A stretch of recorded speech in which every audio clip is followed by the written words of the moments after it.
Hello everyone and welcome to a new IK video. This is Ken from 73, and in this video guys we're gonna talk about shadow marches and how to build a proper shadow march. I know the march itself is kind of tricky to build because it's super expensive, but I've never really talked about shadow in my channel.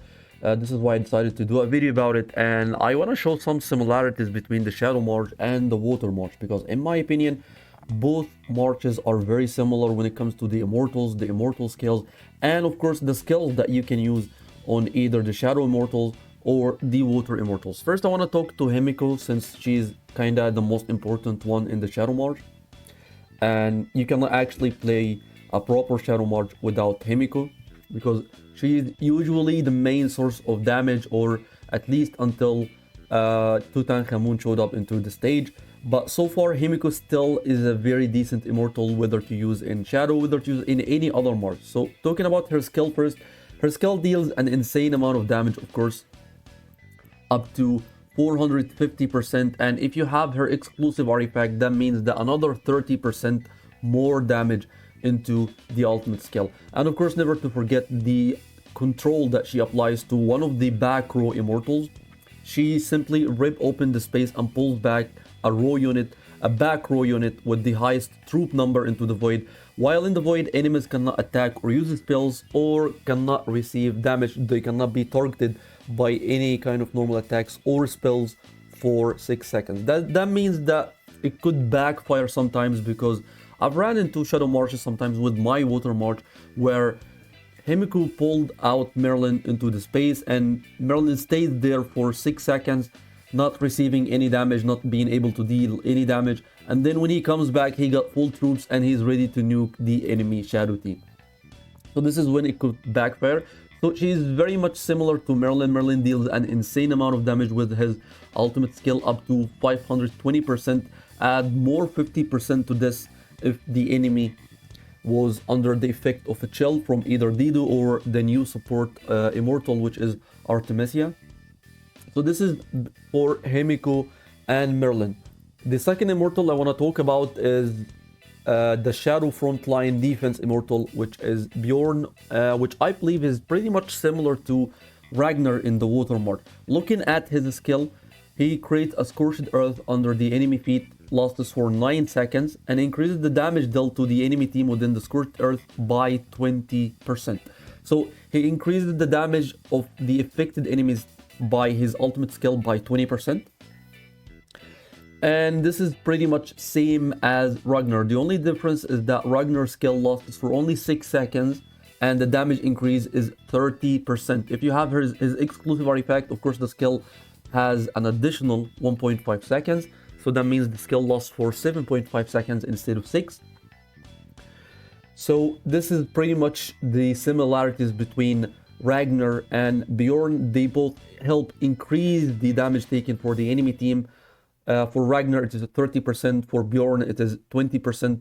The only difference as well is that Ragnar increases the magical damage taken, not all the damages, but only the magical damage, which really what matters the most, since Merlin is the one that deals most of the damage. For Bjorn, he increases all types of damages, not only magical damage or only physical damage. All types of damage are being increased. There is also an additional effect for Weather Realm, which is the healing or the life steal that they get, which is at the same time our units gain 25% physical attack as life steal, and our front row team's resilience is increased by an additional 30%. I almost forgot about this part, the resilience increase.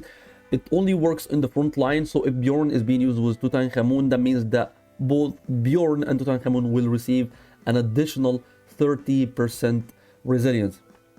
Now it does not mention here whether it is resilience rate or resilience value, but I believe it is resilience value. Helps a lot versus fire marches or crit rate in general. The second immortal I want to talk about is Tutankhamun in the Shadow March. Tutankhamun is a spearman immortal that his skill deals an insane amount of damage as well, but at the same time, if you have his exclusive artifact, that means that he will apply a lot of control, which in this case a stun. Looking at his exclusive artifact here, the daggers. When Wrath of Horus deals double damage, it unleashes Dark Pulse to 2 random enemies with a 65% chance to stun them for 3 seconds. Well, no, not 30 seconds. For 3 seconds. So that means that the more he casts his ultimate skill to the same target, the higher the chance that they receive a stun of 3 seconds, which I believe it is pretty much similar to Attila, the front row water immortal. He knocked up all enemy targets within the fan-shaped zone before you, inflict massive physical damage, and has a 35% chance. This once upon a time was a 50% chance. He has a 30% chance, 35% chance of reducing its physical defense by 15% and silencing them. This is what we really care about. Silencing them so they cannot gain energy or use skills for 4 seconds. So I believe Attila and Tutankhamun is pretty much similar when it comes to the control. However, Tutankhamun deals an insane amount of damage compared to Attila. Attila doesn't really deal that much damage, except it is against sometimes versus fire marches, but most of the time he doesn't really deal that much damage. The last immortal that I want to talk about in the Shadow March is the support Shadow Immortal Tomaris. Tomaris is a control support immortal. She confuses one random enemy unit for 6 seconds, and if the target being confused has less than 50% troops remaining, it has a chance to increase the damage. Not a chance, actually, it increases the damage dealt to the entire enemy by 15%, which in my opinion is kind of similar to the support immortal, which is Dido or Artemisia, because they both apply the effect of chill. So Tomaris applies control, which is confused for 6 seconds, which in my opinion the the strongest form of control currently in the game. And also she has a chance, not a chance, she increases the damage dealt to the entire enemy team by 15% if there's a condition here, if the targeted or the confused immortal has less than 50% HP. In Dido's case, we talked about this multiple times in my channel. She applies physical defense to the allied team. Physical defense, it has a 2000% value of the target's level. That means that 2000% for the 55 level for the immortal, the XP level.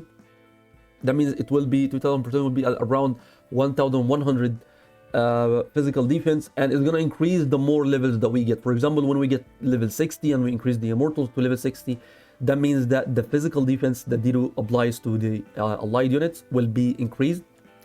And also there is a 35% chance to apply chill on the attackers when you attack the allied units under the divine sovereignty, reducing their attack speed for 20%. And we all know that chill helps a lot for Merlin to deal increased damage. They increase his prophecy skill by 50%. So this is all the similarities between the Shadow and the Water Marches that I wanted to mention. As for the skills, I'm not really familiar with the skills because Shadow Marches could use a lot of different builds, and I'm not sure if I can talk about this in one video. So probably I'm gonna make another one to talk about the Shadow March skills and the different immortals that you can use in a Shadow March. I believe every Shadow March is using Himiko. There's 2 types of shadows here. Let's check.